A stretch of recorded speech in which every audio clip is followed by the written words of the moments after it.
Tuli wano ku Mpombo African restaurant era nga nsaliddwako omukyala omu ku bakafulu okuteeka ebigulano mu Dubai, omukyala Jackie nga andetedde ekiwandiiko kino kirina okusayininga nga Mpombo African restaurant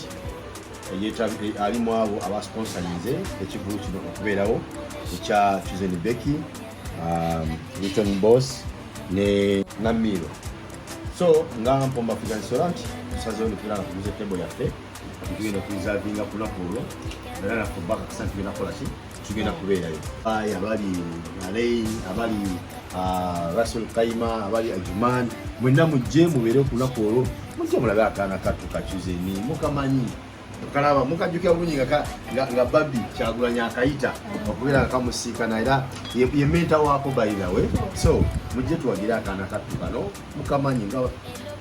embeera za kukaana kampisa kayimba bulungi buli kimu kyonna. So lwekyo mbayita mwenna mbere nga mujja tubeereyo ffenna ngenda kuzoomoza 24 ku Chelsea Plaza Hotel esatwa tubeere nga tunyumirwa